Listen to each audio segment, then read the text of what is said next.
The reinvention of Alexandria Ocasio-Cortez. As she says, she was never into woke. Oh, we're going to hold her accountable. Let's go. Let's go.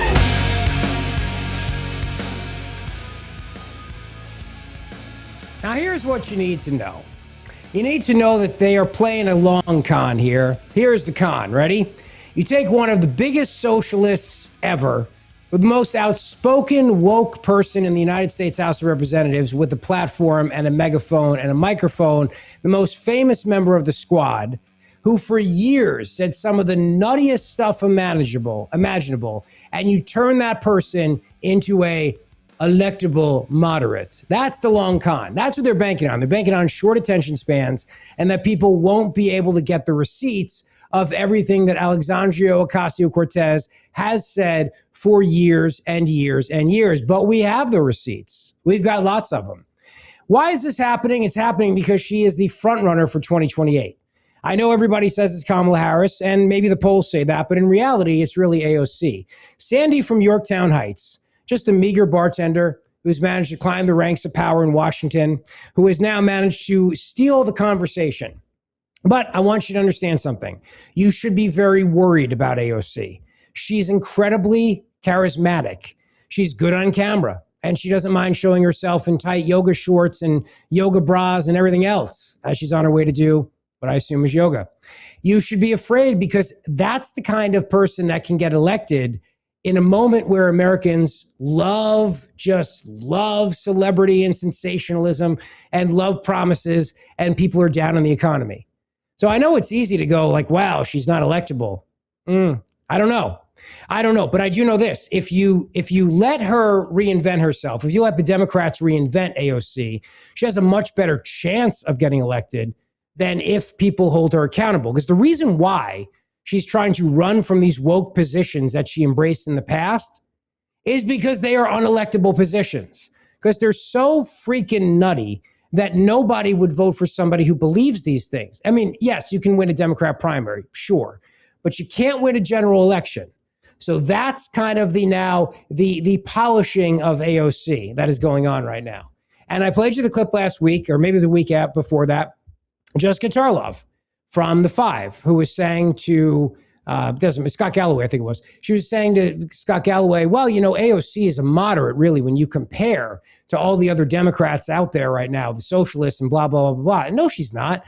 She's the reason why these other socialists are getting elected, because AOC is backing them. And AOC lit the fuse that became this fire that is now the Democrat socialist movement that is sweeping across America. But now that she's won the hearts and minds of the left, it's time to start looking at the potential primary voters in South Carolina, which is going to be in January of 2028, then New Hampshire and Iowa, and on it goes. And they figure like, well, listen, if she tries to reinvent herself, we'll do a, wink and a nod to the base. Like, we're still with you. We're still wacky, kooky socialist. But what we're doing is we're turning around and we're acting like, you're just going to be with us anyway. And we got to appeal to the independents, the moderates, the swing voters. We got to appeal to these people. And let's understand, too, when I say to you that she's dangerous, I mean she's dangerous. Like, here's a little thing she put out on social media the other day. After she broke up with her fiance, posted a video about freezing her eggs, and then look at her. I'll describe the outfit to you if you're listening and not watching. YouTube.com/@RichZeoli show, where you can come and stream the show every day at 3 p.m. and join the chat and the community every day at 3 p.m. Or you can watch the video whenever you like. But I'll describe it for you in case you're only listening right now. So there she is. Strength training and lifting session, and let's go. Very tight bra, very tight yoga shorts. Hair pulled back in a ponytail and a bun, got the AirPods in, got the sunglasses on, talking about strength training, talking about her conditioning, and let's go. And it racks up millions of views because we love this kind of stuff. I mean, I don't, you don't, but we as a collective, we love this stuff. We love, that's why I tell you she's dangerous. It's like that video of her dancing years ago that went viral and people are like, oh, she's unserious. Nobody's going to take her serious. We don't live in serious times. Sadly, we don't. We live in the day and age of sensationalism and celebrity. And she taps into both. Now, if you think about it, and there's an article today, a great article in Axios.com, written by Holly Otterbein, who used to write for the Philadelphia Inquirer years ago. And it's a good piece. She's holding AOC accountable for the fact that she said recently, well, woke one was just kind of crazy. And I'm glad that they wrote this article because I think more articles like this need to come out. Really owning the receipts and showing the receipts of what AOC has said over time, over the years. AOC walks back positions in a lead up to 2028. How AOC is rewriting her own woke one history. She's also trying to say that a lot of the stuff that was said because of the COVID pandemic lockdowns, but the positions that she held before COVID. It's like COVID had nothing to do with it. This was pre-COVID that you said a lot of this nutty stuff. Let's go through some of the stuff she said. In the early 2020s, Ocasio-Cortez was one of the most aggressive and well-known advocates for defunding the police, an idea that polls have long shown is not popular. In the summer of 2020, she blasted New York City's government for proposing to cut its police department by only $1 billion. Yes, only $1 billion. She said the following, quote, defunding police means defunding police. It does not mean budget tricks or funny math. The fight to defund policing continues. In 2019, AOC posted on social media that, quote, we need to have a real conversation about decarceration and prison abolition in this country, as in getting rid of prisons, abolishing prisons. She said that year that some marginalized groups have no choice but to riot. That's right. They have no choice but to riot. And she said in an event in 2021, I want to abolish our carceral system, that's prison, that's designed to trap Black and brown men who commit crimes. On immigration, Ocasio-Cortez sponsored a bill in 2021 and 2023 to decriminalize border crossings. Asked by the New Yorker in 2019, again pre-COVID, if she would get rid of the Department of Homeland Security, she said, I think so. I think so. She repeatedly used language en vogue in elite liberal circles, such as the gender-neutral term Latinx, a word that surveys have found isn't used by the vast majority of Latino Americans. She used the phrase menstruating person in 2021 to be inclusive of the transgender community. She's now shifted her rhetoric, but hasn't detailed where she currently stands on many of these politically fraught topics or what made her change her views on woke one. Now, if you missed it, we talked about it, but in case you just need a refresher, here's what she said to the guy who would love to replace Riley as her boyfriend, Jonathan Karl, when he brought up the woke stuff, and she just attributed it to woke one was wacky. I have a local city councilman that has this saying woke one was crazy. Woke one was crazy. Okay, that's and I think that what's important is that we have to assess what was it. Did the movement go too far with some of those positions? You briefly supported the idea of defunding the police. Well, briefly, I think that during this time and especially during COVID, there was a huge opening of the Overton window. We were shut down. There was some of the highest unemployment rates that we have seen because of those shutdowns. Yeah. And I think that the doors were really open in trying to entertain any and every policy that was going to get us to a better place. And I actually think that the discussions that were had in that time were quite fruitful. Now, despite her misuse of the term Overton window and what it means, we'll forget that for a second. So that she's acknowledging that these were good ideas to improve society and get us to a better place. But she's chalking it all up to COVID, like, oh, it was COVID. COVID's the reason why I lost my job. No, you lost your job in 2019, okay? COVID had nothing to do with it. But that's what she wants everybody to believe. Now, John Karl asked her about defunding the police. Like, what does the world look like? This is back in 2020. People ask me where we defund the police, what it looks like. And I guess Jonathan Karl didn't decide to do a follow-up, like pull this out of the archives and go, but you said this 6 years ago. What would you say to the AOC who said this 6 years ago? And so I don't. Because when people ask me, what does a world where we defund the police, where, defunding police looks like, I tell them it looks like a suburb. That's weird. We have police in the suburbs, lots of them in the suburbs. In fact, we're having a national conversation right now about flock cameras in the suburbs. We have cops in the suburbs. They write tickets. I know this for a fact. I mean, I don't get them, but other people I know get them. So what are you saying, AOC? Are you saying that cities are inherently corrupt places? Did the police cause the crime? Did the police make those cities dangerous? And that the suburbs are this utopia where there's no police and no crime because there's no cops to cause the crime? Like, what the hell are you saying? That's the point. I don't think she knows what she's saying. It's just pablum. It's just talking. It's just nonsense. It doesn't really mean anything. It doesn't mean anything. But this is the problem. Now, when she was asked the question about the Democrat Socialists of America and their agenda, of which she is a part of, let's not pretend like AOC is a moderate Democrat. She was out there campaigning with Bernie Sanders. She was out there campaigning for all of these various Democrat Socialists of America who won. She was out there campaigning for the guy who won in Michigan. And she was out there campaigning for the people that won in New York City. She campaigned for Zohran Mamdani. Let's stop pretending that there's a Democrat Socialists of America over here, and then there's AOC over here, and that they're two totally distinct factions.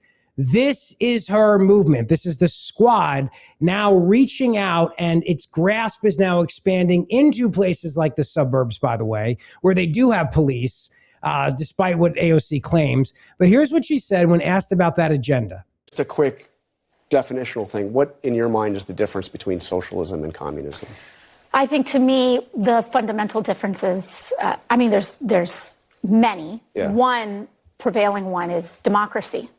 And I believe that democratic socialists are fundamentally pro-democracy. And we believe in the ballot box. We believe in respecting the outcomes of elections and governing democratically and ensuring that the ideas and policies that are implemented are won through popular vote and popular opinion. And so I think that's why so much of what we focus on is also making sure that we are providing for the majority of Americans, guaranteeing health care, raising wages, strengthening the right to a union. And I think that that's at its core what we're about. Are you still a member of Democratic Socialists of America? Of the New York City chapter. The New York City chapter, not the national. No. This is the New York City chapter. Is that like the New York City Library? You can't borrow books from the other branches? You just the main campus? Is that how that works? Like, if you want to get the Communist Manifesto from the Democrat Socialists of America in, I don't know, Greenwich, Connecticut, can you borrow? Do you have your privileges, reciprocity? Like, if somebody's a member of the Union League and wants to golf at another golf course, they have reciprocity. Is that how it works with the socialists or not? You have to literally join the national chapter, or you can't just show your New York City chapter card? Like, I mean, when I registered, like, I've never registered nationally for anything. Is there do you have to register for your, like, when they say, do you want to vote in the primary? Yeah, vote in the primary. Here's I registered Republican. There's not like wait. You mean here? You mean like everywhere? Like, are you, like, what definition is that? What national, does she mean give money? No, I think she means literally a member of. So to your point, when you register, if you register as a Republican on the local level, then you're registered as a Republican. You don't have to go on the GOP website and register on the National Party's platform. You don't have to do that. You're already in. You joined on the local. So meaning that she's a member of the Democrat Socialists of America. I wish John Carl, if he would stop gushing over her, would have asked her that follow-up question. Well, then doesn't that make you a member of the New York City chapter? So wait, like, are you guys ostracized from the rest of them? They don't let you in?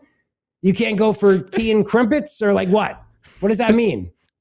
It feels like when people are like, no, I'm not a Democrat. I just caucus with the Democrats. It's like, okay, you're a Democrat. Like, you know, like, it's such a weird, like, distinction without a difference that, like, of the New York City chapter. So what, they hold back the $2 that they would normally send on from the funds, or like, how are you, you're like, you write a tersely worded email, you know, like, I am only joining the New York chapter.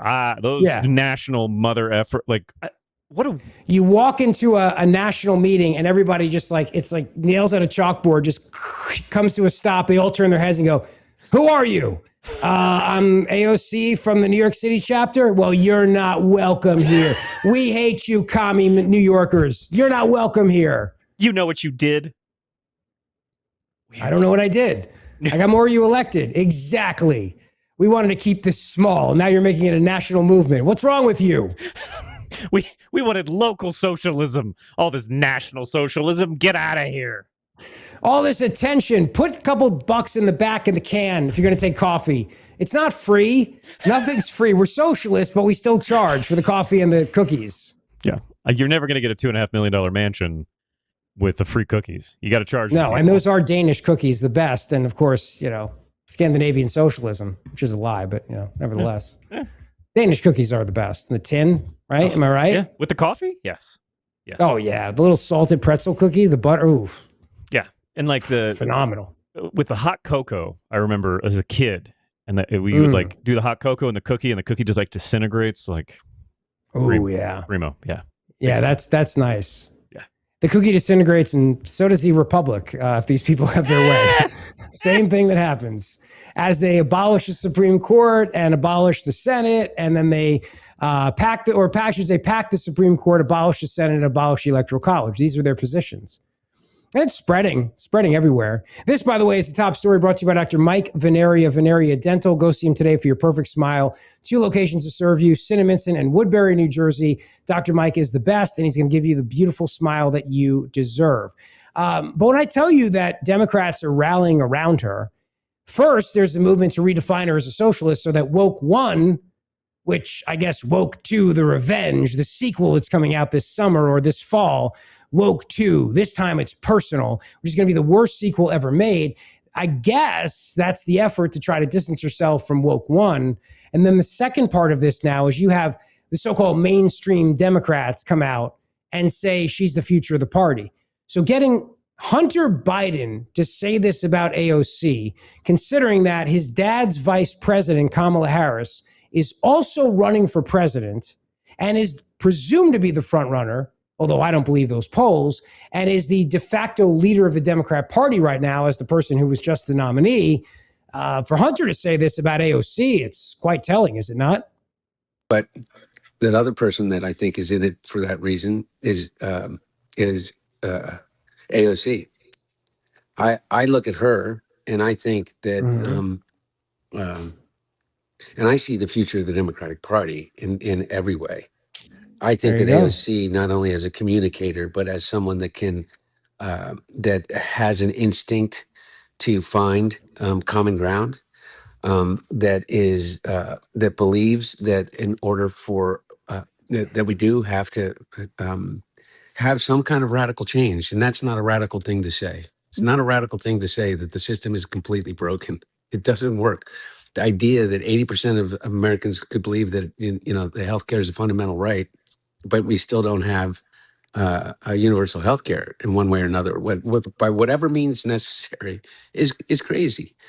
The idea that, that 80% of Americans believe that we should, that there should be some accountability for the corporations that are poisoning our children's mind, literally leading to suicide in the form of social media companies, and have no all right, thank you, Hunter. So that what he's talking about right now is they're going after Meta and the other social media companies, just like they went after Big Tobacco, to suggest the big social media. I'll get in on this later in the week, but it's a big deal that's happening right now in California. But the Democrats are having a sexy socialist summer. In a naked appeal to young voters, hotness becomes an essential part of left-wing campaigns. If you're watching on our YouTube stream right now, which we stream every day at 3 p.m., you will see Hassan Piker, AOC, or one of her twins, and El Sayed in Michigan. And it's all about them looking and going to the gym. And they talk about AOC posting pictures of herself in workout clothes, how El Sayed was in the gym. And we played that clip for you a week or two ago where he's in the gym and he's like, oh, I didn't see you with the cameras. I'm just working on my lats. Didn't notice you over there. Asking me questions as I'm sweating it up here in the gym, Just happened to give you permission to come film me. And here you are at the place I told you to be at the time I told you to be there. Looking at these. Yeah, I'm not for abolishing these guns. Right to bear arms. Right here. These are assault weapons right here, if you know what I mean. Am I right? And the middle picture, Rich, that's the L.A. councilwoman who's running against Karen Bass. Oh, she looks kind of like AOC, doesn't she? A little bit. She seems very cute. Attractive, brown-skinned brunette hottie, same wacky socialist positions, different coast. Okay, just different. Well, that's the thing. Different coast. She's only LA chapter. She doesn't give her national. They're not in the same. Yeah. She also does not contribute to the national chapter. Exactly. Well, the national chapter's really sucking wind here. They can't collect their dues. Left and right. Man. Gosh. Poor. Not easy on them. Poor socialists. But this whole movement, though, of the sexy socialist summer and what's happening right now, I mean, a lot of this, you understand, is driven by the fact that they are all about their looks and they're all about this getting in touch on social media. And there's a whole lot of people in that generation and the generation even younger than them. That's what they love. At the same time, this generation's turning around and saying, we can't afford a home. We're moving back in with our parents. I read this whole story in the Wall Street Journal today, and it was saying this whole thing about how it used to be a sign of failure to move back in with your parents. Now it's just understood as a completely acceptable social model. People can't afford their first homes. And so because of that, now they're moving back in with mom and dad. Mom and dad are happy to have them. And that's just the way it goes. So see, for that generation, she's tapping into that. She's appealing to that as they all turn around and say, you can't afford anything. America's too expensive. And also look at how hot we are. How do we get here, you ask? We got here through colleges. We got here through professors who are now openly embracing socialism. But before I get to that, let me tell you about the great people at Tri-County Auto, our wonderful sponsor. They've got amazing deals going on right now for you. And I really love the fact that Tri-County has done so much for my family too, including, by the way, putting us behind the wheel of a beautiful Toyota Sienna minivan. I think when it comes to a dealership, you want to go to a family dealership. You want to go to a dealership that's going to take great care of you. And you want to go to a place that stands with us and stands by this show. That's what you're going to get with Tri-County Auto. They're great people over there, the Krieger family. And here's a couple things that are happening right now. The perfect moment is here. Get up to 20% off a new 2026 Ram 1500, including a 10-year, 100,000-mile warranty. And if you want to go Toyota, and more Toyotas are made right here in the United States of America, you can lease a new 2026 Toyota Tacoma SR5 four-wheel drive for just $279 a month. Or drive away in a new 2026 Toyota Tundra with 2.99% APR. You'll find affordable pricing and monthly payments that fit your budget. Just go to tricounty.com. Go in person. They're right off of 422 and easy to get to from everywhere. I went from Jersey and it was an easy trip. But when you get there, they'll take great care of you. Look for the gigantic American flag, Tri-County Chrysler, Dodge, Jeep, and Ram, and Tri-County Toyota. Two wonderful family-owned dealerships, one great location, tricounty.com. We got here incrementally. We got here because of colleges. We got here because of socialism. We got here because of what we're teaching our kids in school. That's the reality. That's the bottom line. Before I get to that, though, I want to play a clip for you of Kentucky Governor Andy Beshear, also a 2028 presidential hopeful for the Democrat Party. Now, he's been very critical on socialism, but he has openly called for dismantling the Electoral College. So what I mean by this is, even if they don't embrace the S word, they're embracing the same policies and platforms of the socialists at both the local chapter and the national chapter as well. Here's what I mean. So a fix the darn government constitutional amendment, it is time. It should outlaw partisan redistricting and enshrine part of the Voting Rights Act right there in the Constitution. It should create term limits for Congress and the Supreme Court. No more gaming those appointments. It should also overturn Citizens United and I think call for direct elections of the president and the vice president. That could actually make things work. A big idea that would, yes, change government, but in a way enshrined in the Constitution where people would know it's going to get better. I didn't realize you support abolishing the Electoral College, if you're saying direct election of the president and vice president. Yeah, I've said it a number of times, and it's because in Kentucky, we will never see a candidate for president or vice president unless they're from here. Why? Because people just expect that it'll go one way or the other. It's the idea that someone would get elected not just knowing about 7 states, but having to earn votes all over the United States. I certainly think it's time. First of all, that interviewer clearly did not do any homework or prep, because it would have been easy to find. Andy Beshear's like, I've been saying it for years, dude. Why didn't you just do a little research? That's number one. Number two, this point about abolishing the Electoral College, Kamala Harris lost the Electoral College, but also lost the popular vote. The reason why they want to do this is because they feel like they can up their chances, flood the zone with illegal immigrants, make them into voters in places like California, in places like New York, and then just run the tables and not have to worry about these pesky, pain in the ass little states like Kentucky, which the Electoral College is designed to protect. That's the irony in all this, is that Andy Beshear is acting like Kentucky gets no attention because of the Electoral College. Actually, Kentucky's protected. Its interests are protected because of the Electoral College.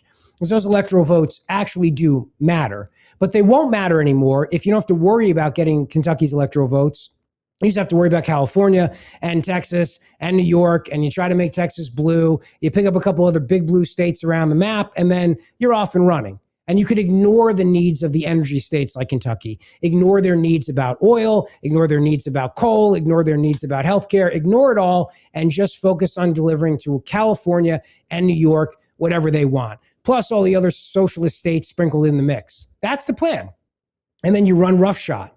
But you also have to make sure that you dramatically increase the numbers. That's why they want to get it so that illegal aliens who are here in this country are able to vote. They'll radically increase the numbers. And it'll just be, forget getting California's electoral votes. It'll be getting the millions and millions of people who live there counting towards this to offset the votes of people in Kentucky, for example. That's the goal. And while it didn't work in this last election, Kamala Harris still lost. Could it work in a future election? Using just the popular vote? Sure, it absolutely could. That's why they want to do it. But the fact that Andy Beshear, who's a so-called moderate mainstream Democrat, a governor of a state where they elect Republicans to the U.S. Senate, and they also elect Democrats to the governor, the fact that he's embracing this position tells you a lot. It tells you that in order for him to get to 2028, to be taken seriously, he has to embrace the nutty, as he calls it, changing our government. This isn't just changing our government. This is radically transforming the republic. The Electoral College preserves federalism. It preserves the power of states. It gives small states the right to exist. He wants to do away with all that in order for him to get the nomination for his party. This is what I mean about the Democrats, no matter what, whether they call themselves socialists or they don't call themselves socialists or not, they're all embracing the same positions. With little tweaks here and there, they're all embracing the same positions. Here's Khanna. Khanna on the Sunday shows, and also going on about how he supports strong borders, but he wants to abolish ICE. This guy's now in California actively pushing a billionaire's tax. I'll talk about that in just a second. But here's what 2028 presidential nominee, Khanna, he's running from California. He absolutely is running. His hope is that he becomes a running mate of some kind. He's not going to actually be the nominee, but he's running. Don't doubt it.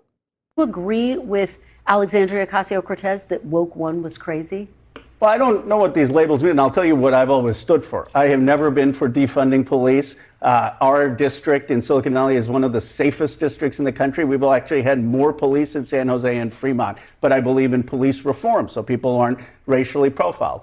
I have never believed in open borders. I've always been for a secure border, but I've called for abolishing ICE. You know, I was just in Austin, and I talked to Benny, who was a Trump supporter, and he said that the Lorenzo Salgado's killing, a father's killing, who was a construction worker, has changed him. He thinks ICE should be abolished. He thinks it's crazy that ICE officers are arresting people who are pouring concrete. So my view on all of this is have common sense. You can be for borders but abolishing ICE. You can be for police but making sure we don't racially profile. Francesca.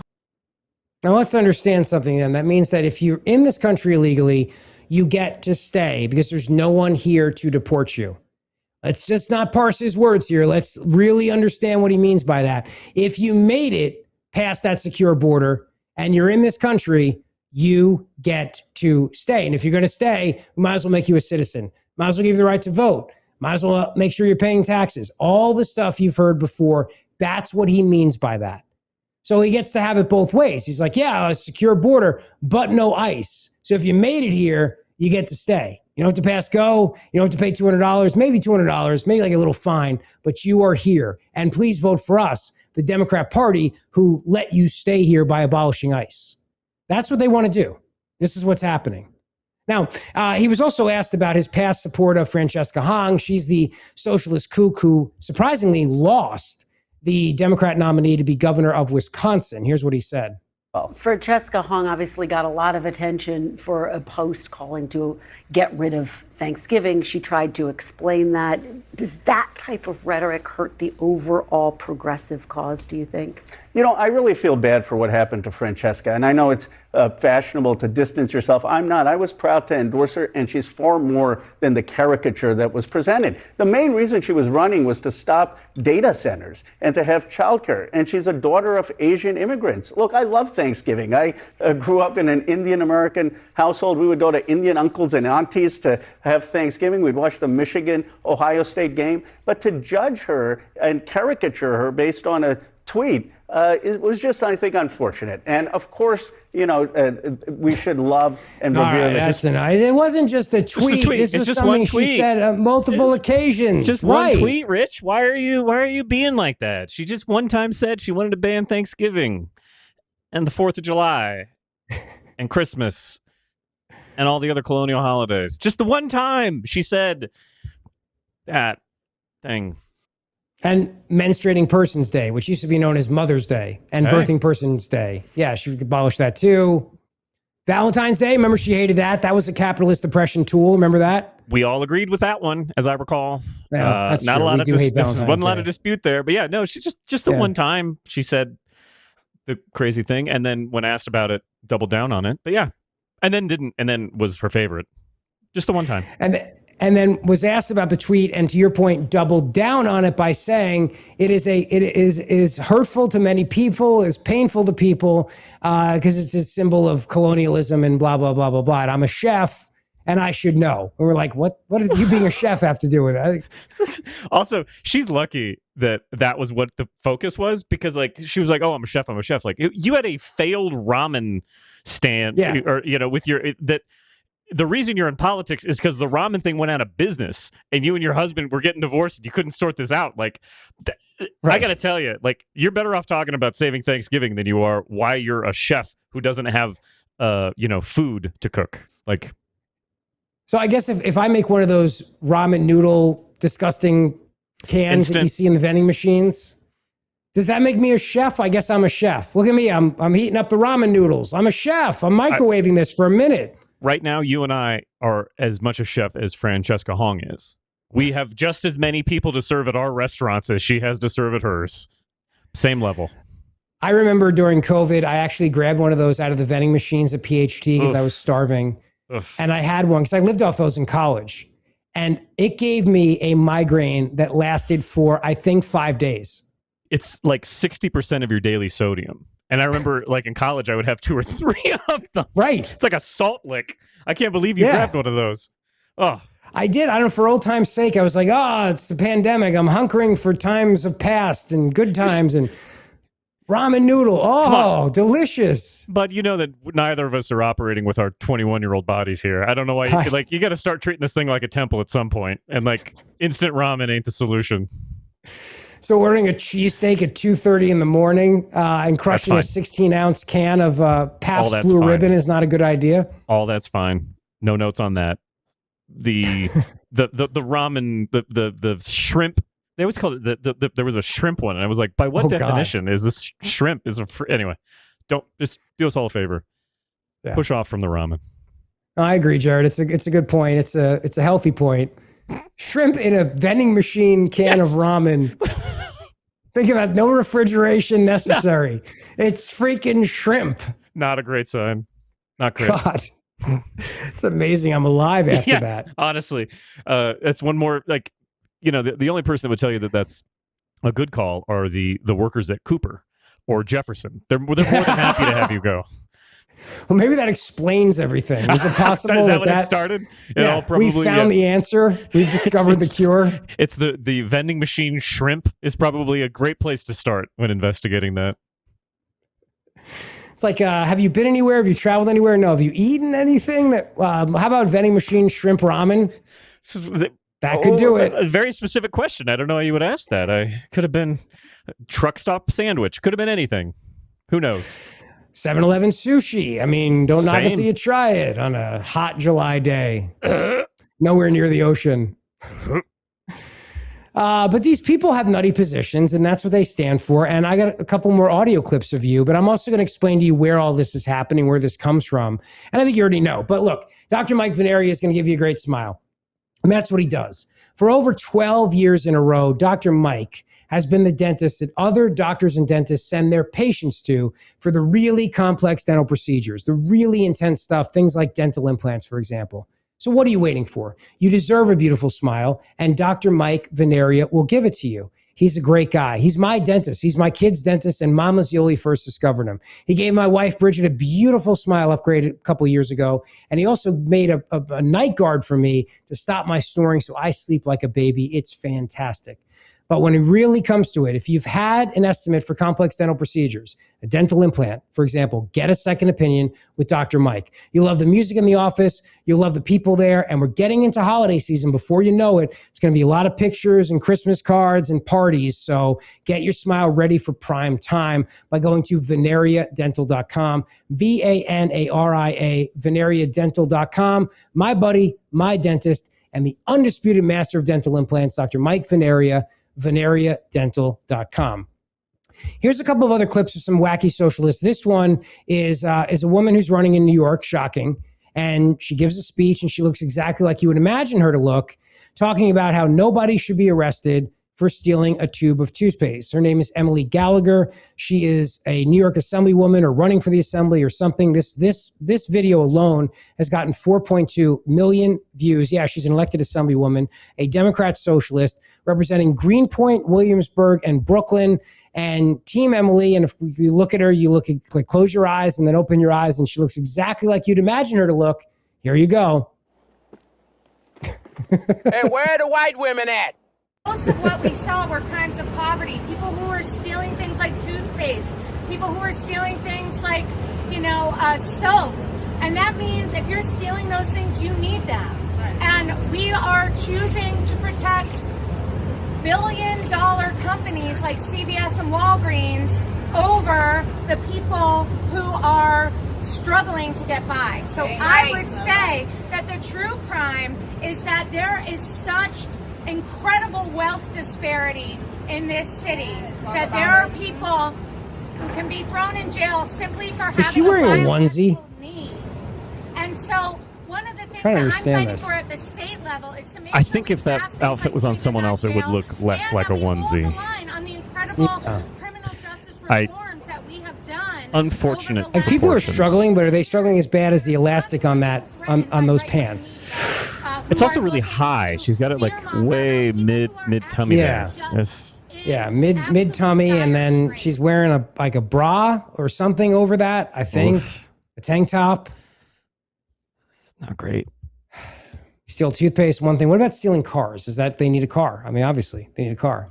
That and they're trying to sell it.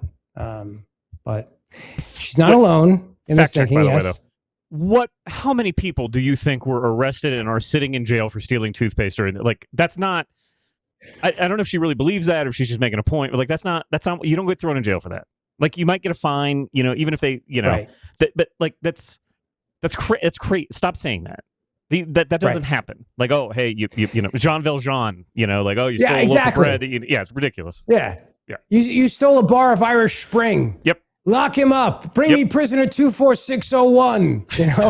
But also, first of all, you and I, we both live in the real world.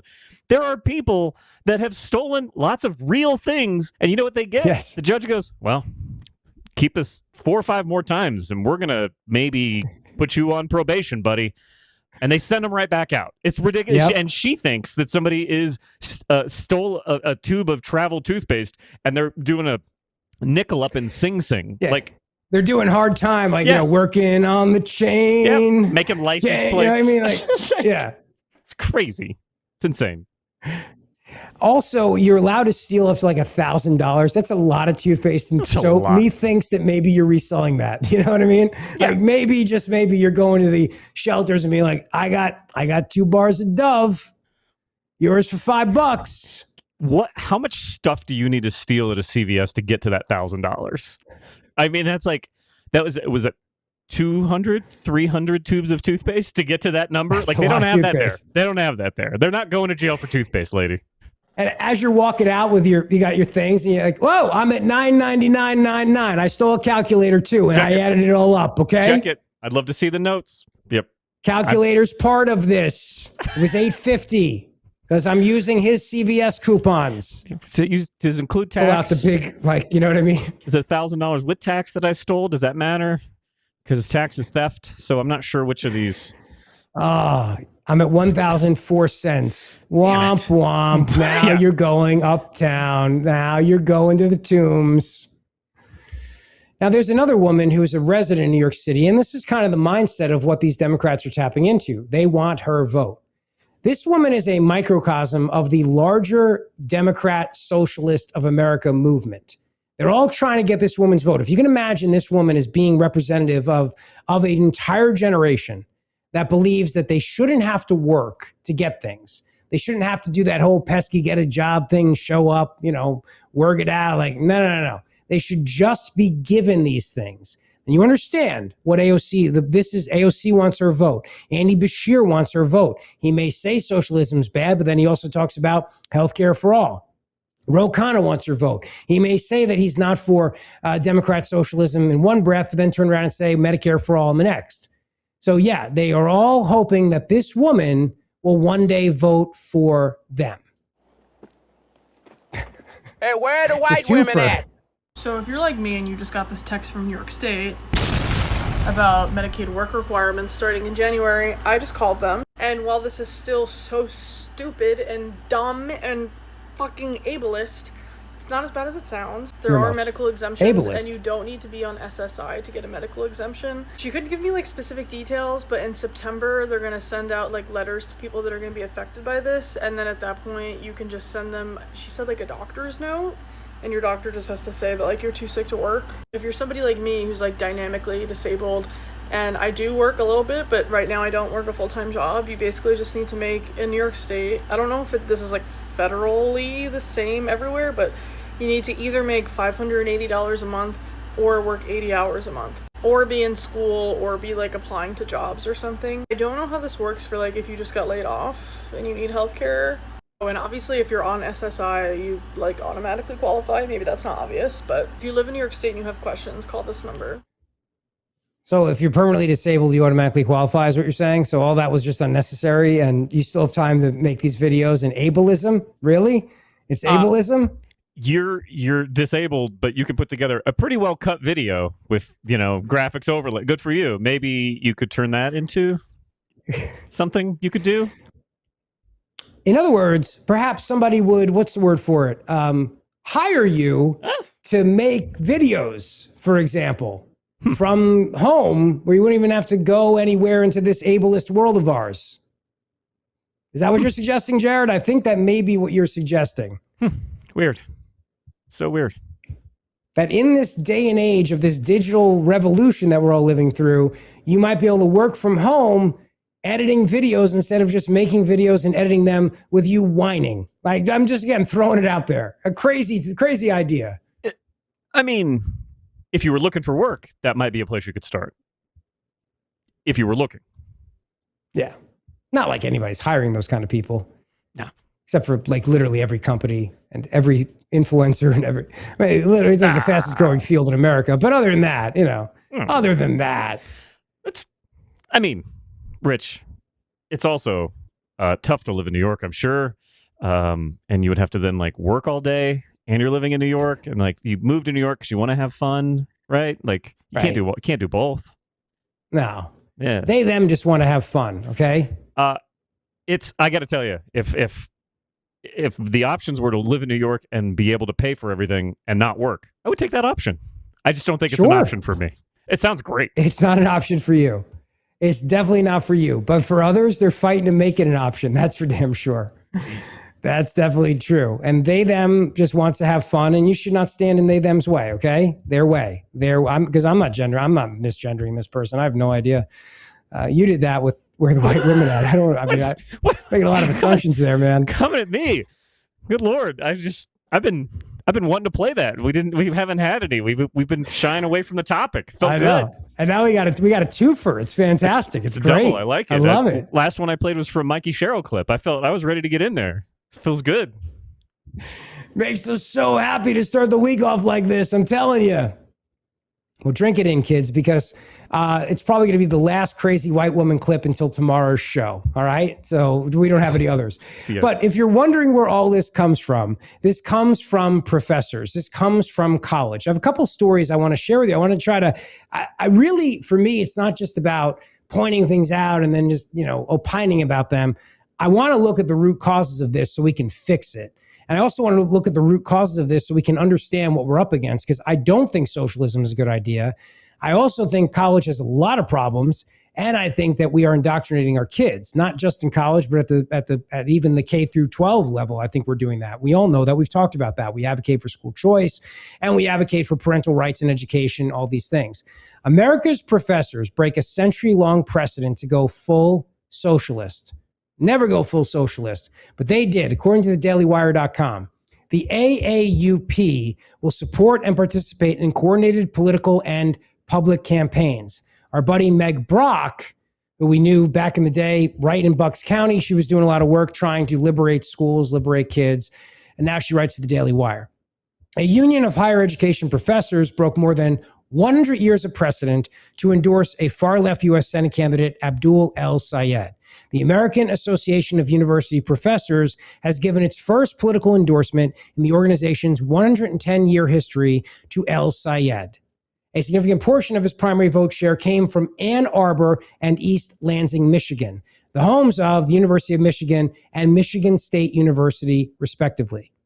The organization's president responded to the backlash by pledging to get more political, not less. He doubled down on X after being criticized by writing, quote, "Apparently our first endorsement has upset some people. Good.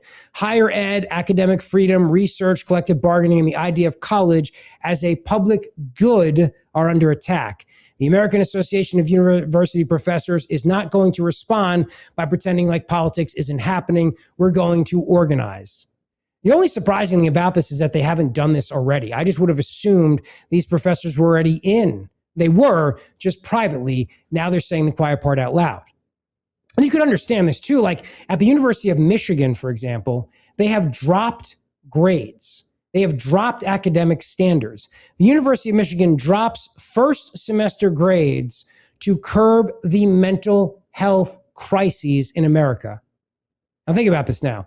You go to college, certain courses at the University of Michigan, and what happens? Well, what happens is you don't actually get a grade. You get an either pass or not pass, which is not failure, you understand, because that will contribute to the mental health crisis. This is what's happening in higher education, but we've also seen this in lower education too. We've seen the same thing. Them rewriting math because it was racist somehow, giving kids pass or fail grades, or just you showed up grades, not even fail, because again, failure is a bad word. So we give them either you passed or you showed up, good job, Johnny, here's a trophy, here's a gold star. And we used to mock this stuff, but it's becoming real life. University of Michigan is an excellent school. It's Big Ten school. It's got a great football team. Imagine if, as George Will pointed out in his column, imagine if we didn't grade the players. Imagine if we didn't score the players who are trying out to be the Wolverines. Imagine if we didn't look at their yards, their downs, their passing yards, their rushing yards. Imagine if we just didn't do those things. It would be insane. It'd be crazy. But we're doing this now for coddled liberal arts students. This is not every major. It's not every class. It's for specific liberal arts degrees. It's effectively acknowledging these adults cannot handle the real world. They cannot handle the future rejection that they're going to receive. We're not going to let college be the place where they can kind of get inoculated from that. We're going to say to them, you should never have to deal with rejection, you precious little snowflake. And this is dangerous. I'll play a clip for you. This is a teacher who came out and talked about how his kids in senior year of high school cannot read. This was posted on X by a man named Matt Van Swal, who said, if you only watch one video today, please watch this. A high school English teacher breaks down crying on camera. Take a listen. I literally broke down in the middle of class because I'm teaching seniors. These kids are leaving high school and going to college, hopefully, after they finish. We had 2 paragraphs to read, 1 sentence complete to write. I gave them the sentence stems. I basically completed the sentence for them in the model. These are 17 and 18-year-old kids, and they couldn't fill in 4 words. 4 words. I gave them the scenario. We annotated together. I gave them the answers before we even had the problem. And they couldn't do it. I don't know. I simply don't know. Now, look, it's heartbreaking. And a lot of this came from COVID. A lot of this came from the lockdowns. A lot of this came from kids who are still behind and have not caught up. But this is very real. And these kids are going to graduate high school and they're going to go to college. And I don't know if things are going to be much better for them. But this is why we have an education crisis in this country, no doubt about it. The good news, though, is that we also have some people who are working really, really hard to save America from its malaise. People like Sophie Cunningham. I have no interest in really talking about the WNBA. I really don't. It just doesn't interest me. I don't really care. But I do love the fact that Sophie Cunningham jumped on a bar and started dancing to country music and singing to country music as well. But little Toby Keith, to make your day happy, here we go.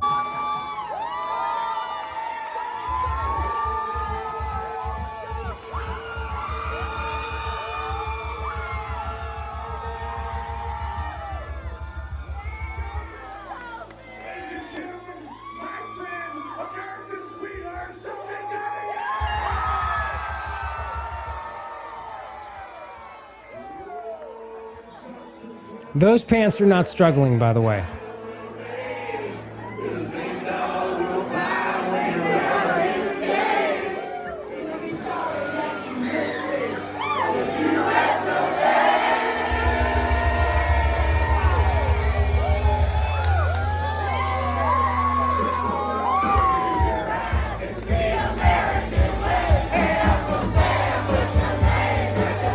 You're welcome, America.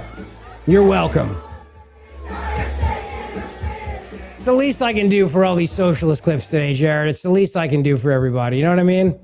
I'm just a giver. Should that have been Where the White Women At? Is that a different connotation? I think it's a different connotation. Yeah, for sure. Okay.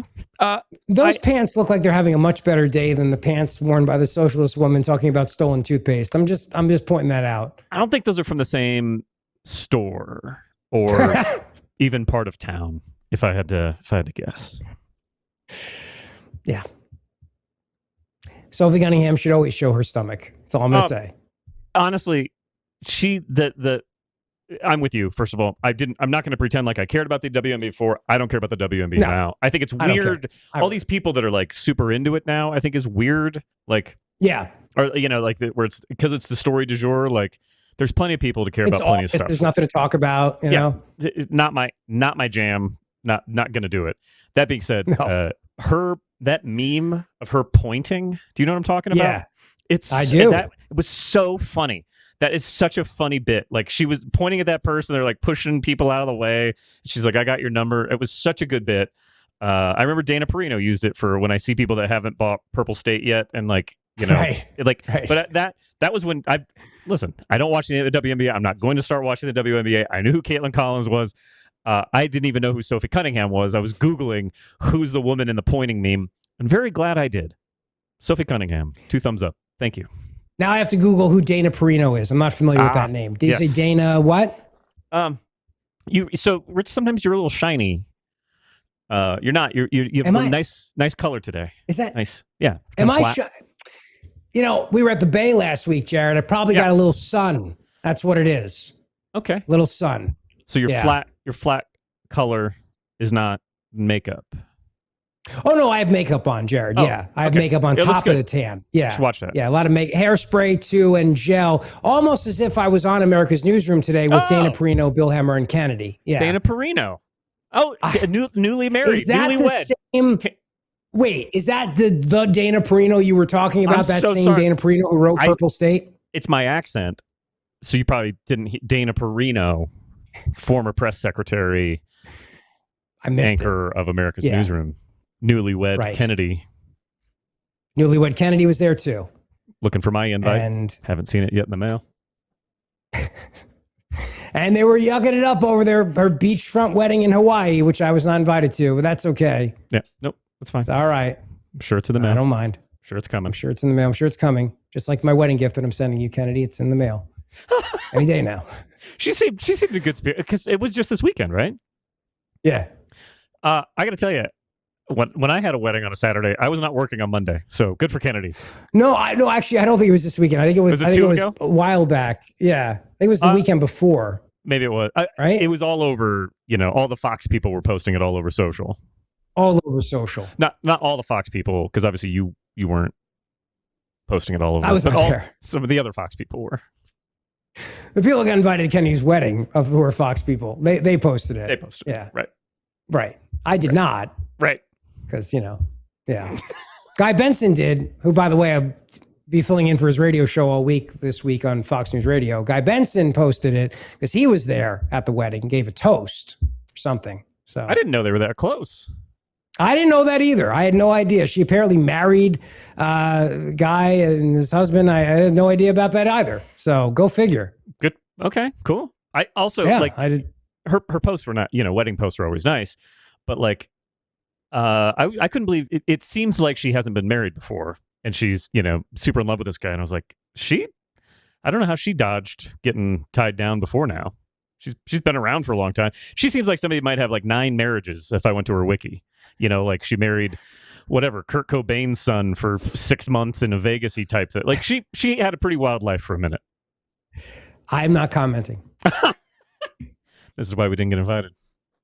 Because I have to see her again, I hope. So I don't want to get in trouble.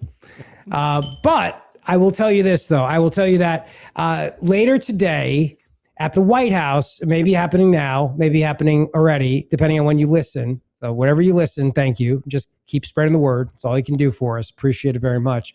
President's honoring a heroic lifeguard, a teenager who risked his life to save a kid in California. A remarkable, remarkable rescue video that went viral. You probably have seen this video by now. This teen lifeguard, who his parents are trying to protect him, it was revealed, and we're playing the video for you if you're watching on YouTube. I mean, just an incredible. These waves are massive. And this teen lifeguard is pulling this little boy, and he said, I was not going to let that boy drown today. It looks like the lifeguard's going to drown. That's how perilous these waters are.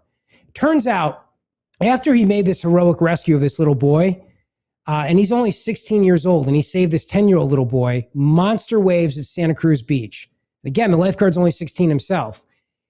After that, he didn't go and start posting viral videos. He didn't go home. He kept saving lives that day. The entire day was like that. He wound up saving even more people throughout the entire afternoon.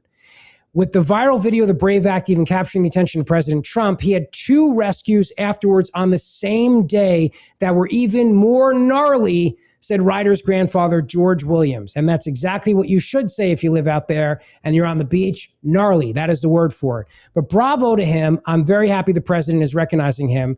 There was a great story in the New York Post about this. And it's one of the things about this where it's also pointing out that for a lot of people, we should recognize lifeguards as first responders. There were several drowning attempts, I shouldn't say attempts, but almost drownings in New Jersey just over this weekend, up in Lake Apatcong in North Jersey and the Jersey Shore. There were about 6 kids who almost drowned. And probably there were some kids who did drown recently. It's very dangerous, and you got to be careful. And these lifeguards do an amazing job saving these kids. So in my mind, are they first responders? Hell yeah, they are, because they're running into these waves and into the surf, even though they could lose their lives too. So God bless them, and thanks for doing what they're doing. And we're safer for it. And parents, remember this though: don't rely on these lifeguards. Don't take your eyes off your kids if they're in the water, because it's very easy for these lifeguards to get distracted. It only takes a second for a kid to go down. So that said, enjoy the water, have fun. We certainly will with our kids, no doubt about it. And just be careful, because like Mama Zeoli said, be careful, baby. But bravo to this lifeguard, and bravo to the others who do that job. It's a great job. It's a really important job. We appreciate you doing it. Have a great rest of your day today. Please keep the conversation going on social media at Rich Zeoli Show and on X at Rich Zeoli. Please subscribe, and we'll see you tomorrow. Thank you. Let's go.